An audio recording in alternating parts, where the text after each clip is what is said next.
Buenas noches amigos de YouTube, el señor Alien, ya está de regreso. El día de hoy les traigo 3 creepypastas. Espero y les gusten. Si quieren que les envíe saludos comenten en este video. Bueno, comencemos. Creepypasta, la pata de mono. Este es un cuento de WWE Hackers. Es un poco largo, pero vale la pena. La noche era fría y húmeda, pero en la pequeña sala de la Burnham Villa los postigos estaban cerrados y el fuego ardía vivamente. Padre e hijo jugaban al ajedrez. El primero tenía ideas personales sobre el juego y ponía al rey en tan desesperados e inútiles peligros que provocaba el comentario de la vieja señora que tejía plácidamente junto a la chimenea. Oigan el viento, dijo el señor White. Había cometido un error fatal y trataba de que su hijo no lo advirtiera. Lo oigo, dijo este moviendo implacablemente la reina. Jaque. No creo que venga esta noche, dijo el padre con la mano sobre el tablero. Mate, contestó el hijo. Esto es lo malo de vivir tan lejos, vociferó el señor White con imprevista y repentina violencia. De todos los suburbios, este es el peor. El camino es un pantano. No sé qué piensa la gente. Como hay solo 2 casas alquiladas, no les importa. No te aflijas, querido, dijo suavemente su mujer, ganarás la próxima vez. El señor White alzó la vista y sorprendió una mirada de complicidad entre madre e hijo. Las palabras murieron en sus labios y disimuló un gesto de fastidio. Ahí viene, dijo Herbert White al oír el golpe del portón y unos pasos que se acercaban. Su padre se levantó con apresurada hospitalidad y abrió la puerta. Le oyeron condolerse con el recién venido. Luego, entraron. El forastero era un hombre fornido, con los ojos salientes y la cara rojiza. El sargento mayor Morris, dijo el señor White, presentándolo. El sargento les dio la mano, aceptó la silla que le ofrecieron y observó con satisfacción que el dueño de casa traía whisky y unos vasos y ponía una pequeña pava de cobre sobre el fuego. Al tercer vaso, le brillaron los ojos y empezó a hablar. La familia miraba con interés a ese forastero que hablaba de guerras, de epidemias y de pueblos extraños. Hace 21 años, dijo el señor White sonriendo a su mujer y a su hijo. Cuando se fue era apenas un muchacho. Mírenlo ahora. No parece haberle sentado tan mal, dijo la señora White amablemente. Me gustaría ir a la India, dijo el señor White. Solo para dar un vistazo. Mejor quedarse aquí, replicó el sargento moviendo la cabeza. Dejó el vaso y, suspirando levemente, volvió a sacudir la cabeza. Me gustaría ver los viejos templos y faquires y malabaristas, dijo el señor White. ¿Qué fue, Morris, lo que usted empezó a contarme los otros días, de una pata de mono o algo por el estilo? Nada, contestó el soldado apresuradamente. Nada que valga la pena oír. ¿Una pata de mono? Preguntó la señora White. Bueno, es lo que se llama magia, tal vez, dijo con desgana el militar. Sus 3 interlocutores lo miraron con avidez. Distraídamente, el forastero llevó la copa vacía a los labios. Volvió a dejarla. El dueño de casa la llenó. A primera vista, es una patita momificada que no tiene nada de particular, dijo el sargento mostrando algo que sacó del bolsillo. La señora retrocedió, con una mueca. El hijo tomó la pata de mono y la examinó atentamente. ¿Y qué tiene de extraordinario? Preguntó el señor White quitándosela a su hijo, para mirarla. Un viejo fakir le dio poderes mágicos, dijo el sargento mayor. Un hombre muy santo quería demostrar que el destino gobierna la vida de los hombres y que nadie puede oponérsele impunemente. Le dio este poder. 3 hombres pueden pedirle 3 deseos. Habló tan seriamente que los otros sintieron que sus risas desentonaban. ¿Y usted, por qué no pide las 3 cosas? Preguntó Herbert White. El sargento lo miró con tolerancia. Las he pedido, dijo, y su rostro curtido palideció. ¿Realmente se cumplieron los 3 deseos? Preguntó la señora White. Se cumplieron, dijo el sargento. ¿Y nadie más pidió? Insistió la señora. Sí, un hombre. No sé cuáles fueron las 2 primeras cosas que pidió. La tercera fue la muerte. Por eso entré en posesión de la pata de mono. Habló con tanta gravedad que produjo silencio. Morris, si obtuvo sus 3 deseos, ya no le sirve el talismán, dijo, finalmente, el señor White. ¿Para qué lo guarda? El sargento sacudió la cabeza. Probablemente he tenido, alguna vez, la idea de venderlo. Pero creo que no lo haré. Ya ha causado bastantes desgracias. Además, la gente no quiere comprarlo. Algunos sospechan que es un cuento de hadas. Otros quieren probarlo primero y pagarme después. ¿Y si a usted le concedieran 3 deseos más, dijo el señor White, los pediría? No sé, contestó el otro. No sé. Tomó la pata de mono, la agitó entre el pulgar y el índice y la tiró al fuego. Huite la recogió. Mejor que se queme, dijo con solemnidad el sargento. Si usted no la quiere, Morris, démela. No quiero, respondió terminantemente. La tiré al fuego. Si la guarda, no me eche la culpa de lo que pueda suceder. Sea razonable, tírela. El otro sacudió la cabeza y examinó su nueva adquisición. Preguntó. ¿Cómo se hace? Hay que tenerla en la mano derecha y pedir los deseos en voz alta. Pero le prevengo que debe temer las consecuencias. Parece de las 1001 noches, dijo la señora Huite. Se levantó a preparar la mesa. ¿No le parece que podrían pedir para mí otro par de manos? El señor Huite sacó del bolsillo el talismán. Los tres se rieron al ver la expresión de alarma del sargento. Si está resuelto a pedir algo, dijo agarrando el brazo de Huite, pida algo razonable. El señor Huite guardó en el bolsillo la pata de mono. Invitó a Morris a sentarse a la mesa. Durante la comida el talismán fue, en cierto modo, olvidado. Atraídos, escucharon nuevos relatos de la vida del sargento en la India. Si en el cuento de la pata de mono hay tanta verdad como en los otros, dijo Herbert cuando el forastero cerró la puerta y se alejó con prisa, para alcanzar el último tren, no conseguiremos gran cosa. ¿Le diste algo? Preguntó la señora mirando atentamente a su marido. Una bagatela, contestó el señor Huite, ruborizándose levemente. No quería aceptarlo, pero lo obligué. Insistió en que tirara el talismán. Sin duda, dijo Herbert, con fingido horror, seremos felices, ricos y famosos. Para empezar tienes que pedir un imperio, así no estarás dominado por tu mujer. El señor Huite sacó del bolsillo el talismán y lo examinó con perplejidad. No se me ocurre nada para pedirle, dijo con lentitud. Me parece que tengo todo lo que deseo. Si pagaras la hipoteca de la casa serías feliz, ¿no es cierto? Dijo Herbert poniéndole la mano sobre el hombro. Bastará con que pidas 200 libras. El padre sonrió avergonzado de su propia credulidad y levantó el talismán. Herbert puso una cara solemne, hizo un guiño a su madre y tocó en el piano unos acordes graves. Quiero 200 libras, pronunció el señor Huite. Un gran estrépito del piano contestó a sus palabras. El señor Huite dio un grito. Su mujer y su hijo corrieron hacia él. Se movió, dijo, mirando con desagrado el objeto, y lo dejó caer. Se retorció en mi mano como una víbora.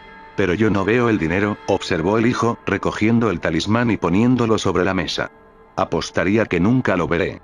Habrá sido tu imaginación, querido, dijo la mujer, mirándolo ansiosamente. Sacudió la cabeza. No importa. No ha sido nada. Pero me dio un susto. Se sentaron junto al fuego y los dos hombres acabaron de fumar sus pipas. El viento era más fuerte que nunca. El señor Huite se sobresaltó cuando golpeó una puerta en los pisos altos. Un silencio inusitado y deprimente los envolvió hasta que se levantaron para ir a acostarse. Se me ocurre que encontrarás el dinero en una gran bolsa, en medio de la cama, dijo Herbert al darles las buenas noches. Una aparición horrible, agazapada encima del ropero, te acechará cuando estés guardando tus bienes ilegítimos. Ya solo, el señor Huite se sentó en la oscuridad y miró las brasas, y vio caras en ellas. La última era tan simiesca, tan horrible, que la miró con asombro. Se rió, molesto, y buscó en la mesa su vaso de agua para echárselo encima y apagar la brasa. Sin querer, tocó la pata de mono. Se estremeció, limpió la mano en el abrigo y subió a su cuarto. Y, a la mañana siguiente, mientras tomaba el desayuno en la claridad del sol invernal, se rió de sus temores. En el cuarto había un ambiente de prosaica salud que faltaba la noche anterior. Y esa pata de mono, arrugada y sucia, tirada sobre el aparador, no parecía terrible. Todos los viejos militares son iguales, dijo la señora Huite. ¿Qué idea, la nuestra, escuchar esas tonterías? ¿Cómo puede creerse en talismanes en esta época? ¿Y si consiguieras las 200 libras, qué mal podrían hacerte? Pueden caer de arriba y lastimarte la cabeza, dijo Herbert. Según Morris, las cosas ocurrían con tanta naturalidad que parecían coincidencias, dijo el padre. Bueno, no vayas a encontrarte con el dinero antes de mi vuelta, dijo Herbert, levantándose de la mesa. No sea que te conviertas en un avaro y tengamos que repudiarte. La madre se rió, lo acompañó hasta afuera y lo vio alejarse por el camino. De vuelta a la mesa del comedor, se burló de la credulidad del marido. Sin embargo, cuando el cartero llamó a la puerta corrió a abrirla, y cuando vio que solo traía la cuenta del sastre, se refirió con cierto mal humor a los militares de costumbres intemperantes. Me parece que Herbert tendrá tema para sus bromas, dijo al sentarse. Sin duda, dijo el señor Huite. Pero, a pesar de todo, la pata se movió en mi mano. Puedo jurarlo. Habrá sido en tu imaginación, dijo la señora suavemente. Afirmo que se movió. Yo no estaba sugestionado. ¿Era qué sucede? Su mujer no le contestó. Observaba los misteriosos movimientos de un hombre que rondaba la casa y no se decidía a entrar. Notó que el hombre estaba bien vestido y que tenía una galera nueva y reluciente. Pensó en las 200 libras. El hombre se detuvo 3 veces en el portón. Por fin se decidió a llamar. Apresuradamente, la señora White se quitó el delantal y lo escondió debajo del almohadón de la silla. Hizo pasar al desconocido. Este parecía incómodo. La miraba furtivamente, mientras ella le pedía disculpas por el desorden que había en el cuarto y por el guardapolvo del marido. La señora esperó cortésmente que les dijera el motivo de la visita. El desconocido estuvo un rato en silencio. Vengo de parte de Maui Meggins, dijo por fin. La señora White tuvo un sobresalto. ¿Qué pasa? ¿Qué pasa? ¿Le ha sucedido algo a Herbert? Su marido se interpuso. Espera, querida. No te adelantes a los acontecimientos. Supongo que usted no trae malas noticias, señor. Y lo miró patéticamente. Lo siento, empezó el otro. ¿Está herido? Preguntó, enloquecida, la madre. El hombre asintió. Malherido, dijo pausadamente. Pero no sufre. Gracias a Dios, dijo la señora White, juntando las manos. Gracias a Dios. Bruscamente comprendió el sentido siniestro que había en la seguridad que le daban y vio la confirmación de sus temores en la cara significativa del hombre. Retuvo la respiración, miró a su marido que parecía tardar en comprender, y le tomó la mano temblorosamente. Hubo un largo silencio. Lo agarraron las máquinas, dijo en voz baja el visitante. Lo agarraron las máquinas, repitió el señor White, aturdido. Se sentó, mirando fijamente por la ventana. Tomó la mano de su mujer, la apretó en la suya, como en sus tiempos de enamorados. Era el único que nos quedaba, le dijo al visitante. Es duro. El otro se levantó y se acercó a la ventana. La compañía me ha encargado que le exprese sus condolencias por esta gran pérdida, dijo sin darse la vuelta. Le ruego que comprenda que soy tan solo un empleado y que obedezco las órdenes que me dieron. No hubo respuesta. La cara de la señora White estaba lívida. Se me ha comisionado para declararles que Maui Meggins niegan toda responsabilidad en el accidente, prosiguió el otro. Pero en consideración a los servicios prestados por su hijo, le remiten una suma determinada. El señor White soltó la mano de su mujer y, levantándose, miró con terror al visitante. Sus labios secos pronunciaron la palabra. ¿Cuánto? 200 libras, fue la respuesta. Sin oír el grito de su mujer, el señor White sonrió levemente, extendió los brazos, como un ciego, y se desplomó, desmayado. Y, en el cementerio nuevo, a unas 2 millas de distancia, marido y mujer dieron sepultura a su muerto y volvieron a la casa transidos de sombra y de silencio. Todo pasó tan pronto que al principio casi no lo entendieron ni quedaron esperando alguna otra cosa que les aliviara el dolor. Pero los días pasaron y la expectativa se transformó en resignación, esa desesperada resignación de los viejos, que algunos llaman apatía. Pocas veces hablaban, porque no tenían nada que decirse. Sus días eran interminables hasta el cansancio. Una semana después, el señor White, despertándose bruscamente en la noche, estiró la mano y se encontró solo. El cuarto estaba a oscuras. Oyó cerca de la ventana, un llanto contenido. Se incorporó en la cama para escuchar. Vuelve a acostarte, dijo tiernamente. Vas a coger frío. Mi hijo tiene más frío, dijo la señora White y volvió a llorar. Los sollozos se desvanecieron en los oídos del señor White. La cama estaba tibia, y sus ojos pesados de sueño. Un despavorido grito de su mujer lo despertó. La pata de mono, gritaba desatinadamente, la pata de mono. El señor White se incorporó alarmado. ¿Dónde? ¿Dónde está? ¿Qué sucede? Ella se acercó. La quiero. ¿No la has destruido? Está en la sala, sobre la repisa, contestó asombrado. ¿Por qué la quieres? Llorando y riendo se inclinó para besarlo, y le dijo histéricamente. Solo ahora he pensado por qué no he pensado antes. ¿Por qué tú no pensaste? ¿Pensaste en qué? Preguntó. En los otros 2 deseos, respondió enseguida. Solo hemos pedido uno. ¿No fue bastante? No, gritó ella triunfalmente. Le pediremos otro más. Búscala pronto y pide que nuestro hijo vuelva a la vida. El hombre se sentó en la cama, temblando. Dios mío, estás loca. Búscala pronto y pide, le balbuceó. Mi hijo, mi hijo. El hombre encendió la vela. Vuelve a acostarte. No sabes lo que estás diciendo. Nuestro primer deseo se cumplió. ¿Por qué no hemos de pedir el segundo? Fue una coincidencia. Búscala y desea, gritó con exaltación la mujer. El marido se volvió y la miró. Hace 10 días que está muerto y además, no quiero decirte otra cosa, lo reconocí por el traje. Si ya entonces era demasiado horrible para que lo vieras. Tráemelo. Gritó la mujer arrastrándolo hacia la puerta. ¿Crees que temo al niño que he criado? El señor Huite bajó en la oscuridad, entró en la sala y se acercó a la repisa. El talismán estaba en su lugar. Tuvo miedo de que el deseo todavía no formulado trajera a su hijo hecho pedazos, antes de que él pudiera escaparse del cuarto. Perdió la orientación. No encontraba la puerta. Tanteó alrededor de la mesa y a lo largo de la pared, y de pronto se encontró en el zaguán, con el maligno objeto en la mano. Cuando entró en el dormitorio, hasta la cara de su mujer le pareció cambiada.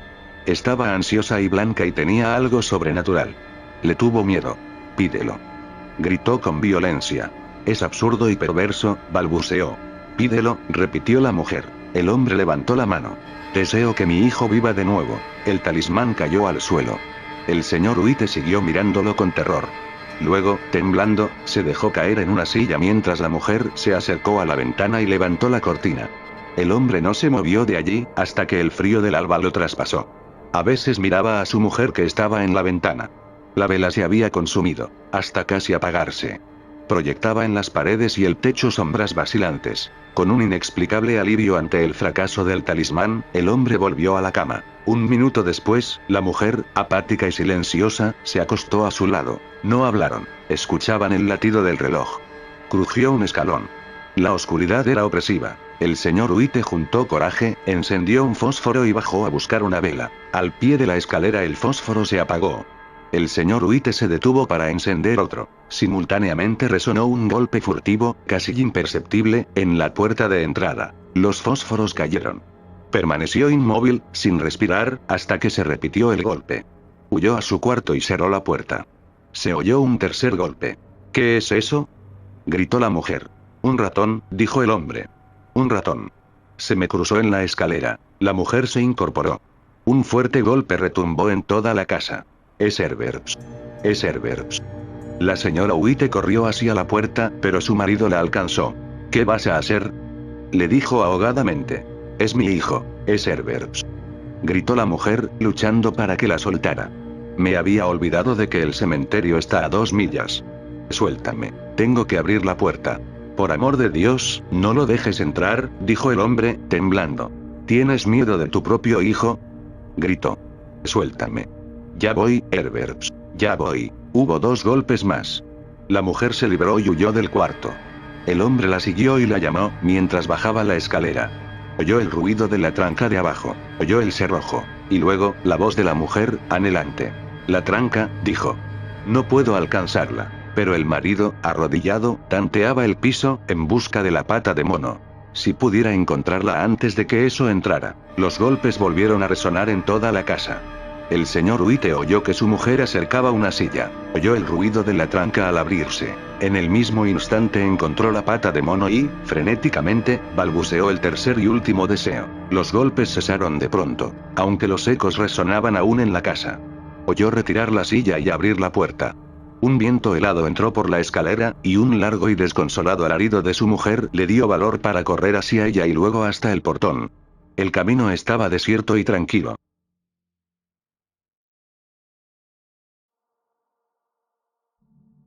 Siguiente creepypasta, ¿este es mi hogar?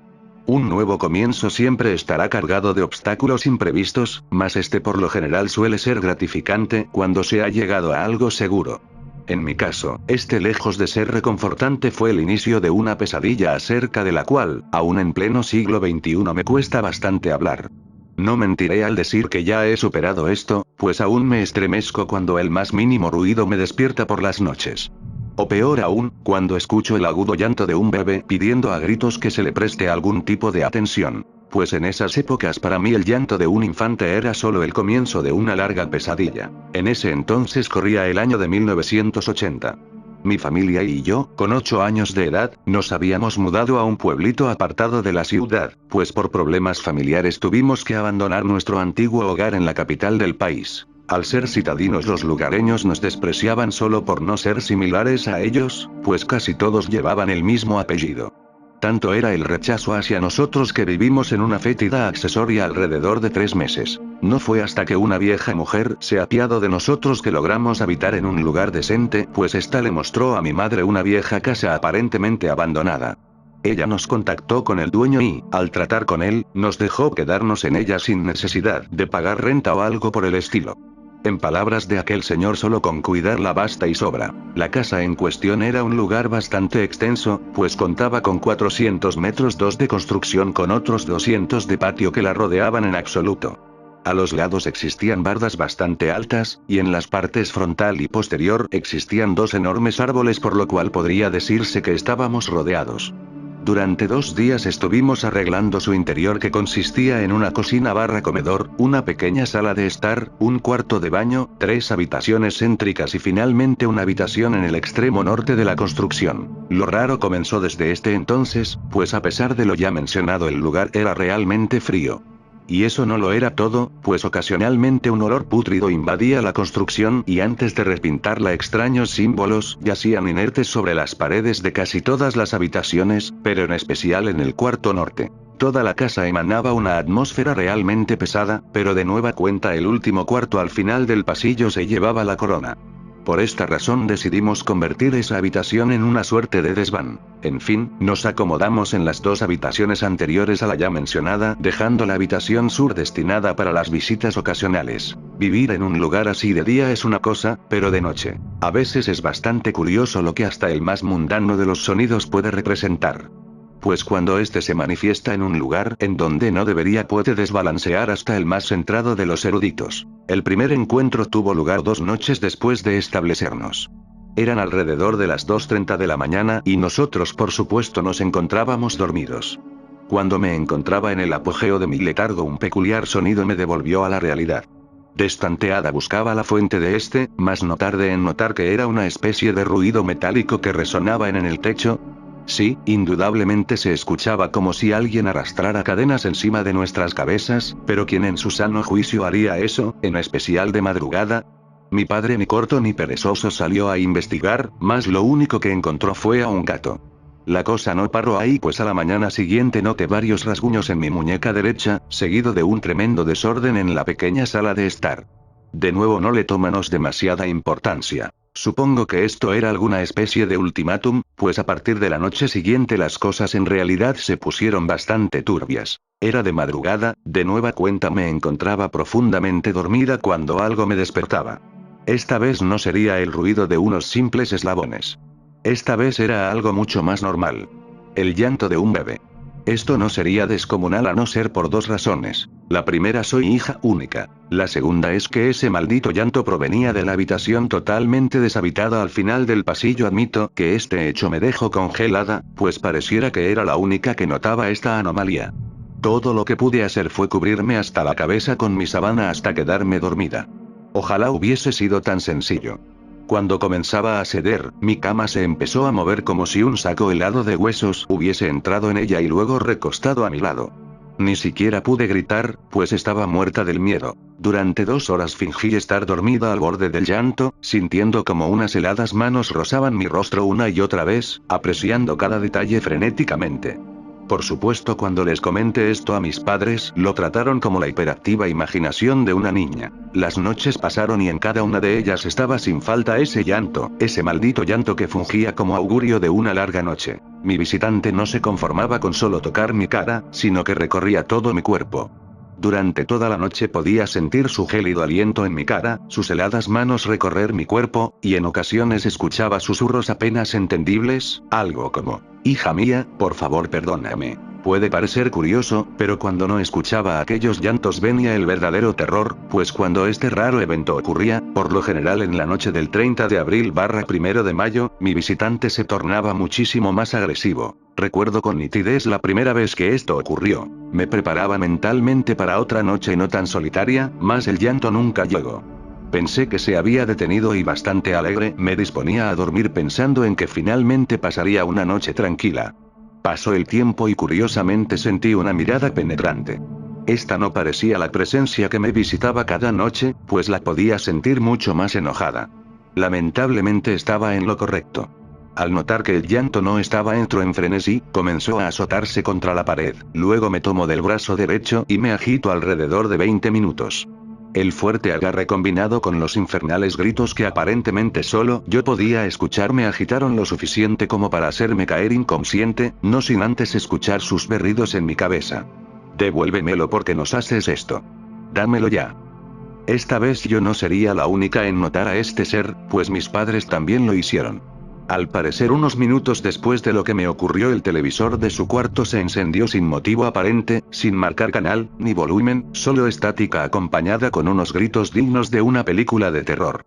En la mañana pudimos notar una cantidad significativa de moretones y leves cortadas en mi brazo derecho.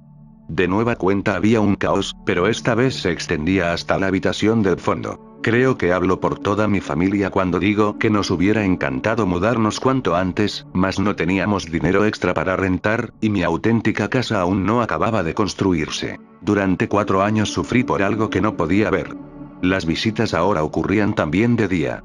Estas iban desde extraños susurros hasta golpes tremendos en las ventanas, azotones de puerta, apagones y por supuesto las ya típicas visitas nocturnas. Me gustaría decir que todo esto fue lo peor que viví en ese sitio, pero no, lo peor aún estaba por venir.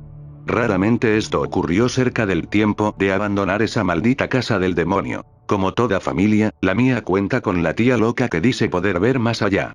Esta nos visitaba a sabiendas de que nos mudaríamos dentro de unos días. Mi propia casa estaba terminada y solo faltaba detallarla un poco. Mis padres habían salido y me encontraba sola con mi tía que había tardado demasiado en el baño. Curiosamente, ella se sentía realmente incómoda frente a los espejos y, sumado a que no escuchaba ningún ruido, me llevaron a echar un vistazo. Lo que a continuación vi me dejó atónita. Mi tía se estaba dando de topes en el ya roto y ensangrentado espejo, su mirada parecía perdida y hablaba con una voz no propia de ella. En cuanto se percató de mi presencia giró su cuello casi 180º y luego pronunció esas malditas palabras que, aún hoy me cuesta bastante olvidar. ¿Así que te vas de mi lado? No, tú te quedas conmigo.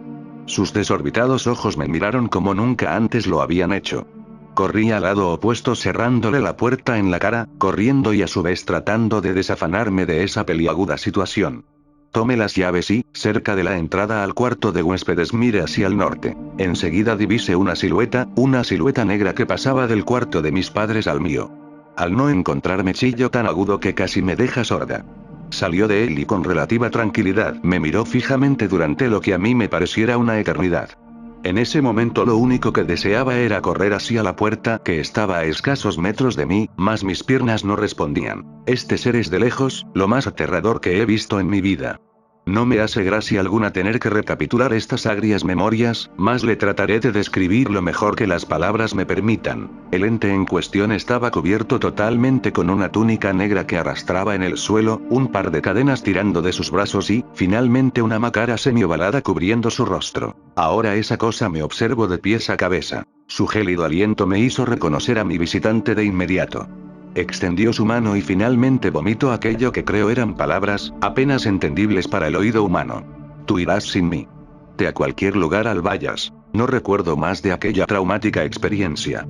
Mis padres nos encontraron alrededor de 2 horas después, tiradas en el suelo. Los cristales estaban rotos, los crucifijos de mi madre regados por doquier, las manos de mi tía destrozadas, y ni hablar de mi brazo derecho. Nos mudamos al día siguiente. Después de eso solo supe que nuestros sucesores duraron alrededor de 2 meses en ese lugar antes de mudarse. Y ahora, 36 años después me entero de la verdad tras todo esto. En ese lugar se llevaban a cabo rituales satánicos cuando yacía vacía.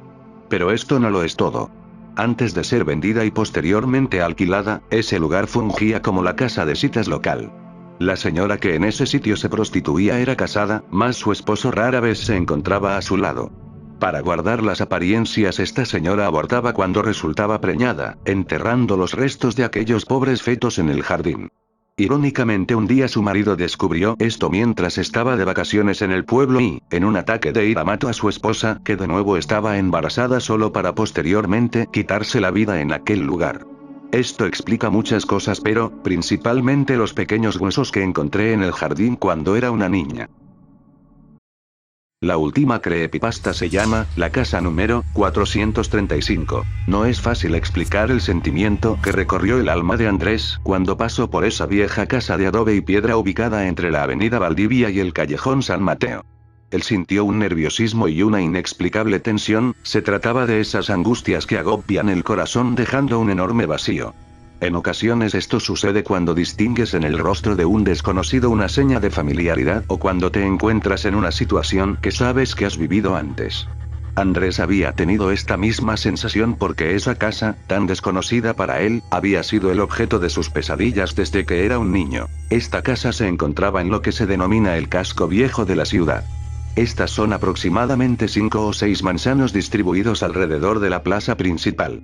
Todas construidas, al menos en sus primeras edificaciones, durante la época de la colonia española.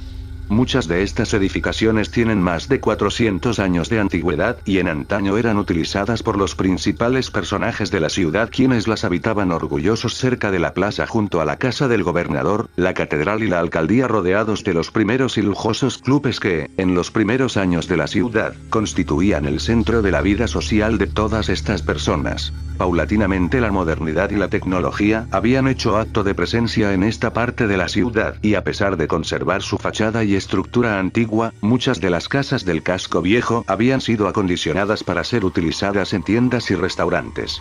La antigua y solemne apariencia de estos resabios de la colonia, ahora se veían cubierta de cables, antenas de televisión, latas de conserva utilizadas improvisadamente como macetas y otro centenar de artilugios y basura que los nuevos días traían consigo. Andrés había pasado por la casa número 435, ubicado en la intersección de la calle Valdivia con el callejón San Mateo, durante varios meses. Era parte de su ruta de regreso a casa después de trabajar, pero nunca había puesto atención a esa casa en particular. Sin embargo, un día después de que Andrés tomara el autobús para ir a almorzar, él pasó por esa vieja casa y casualmente posó su mirada sobre ella.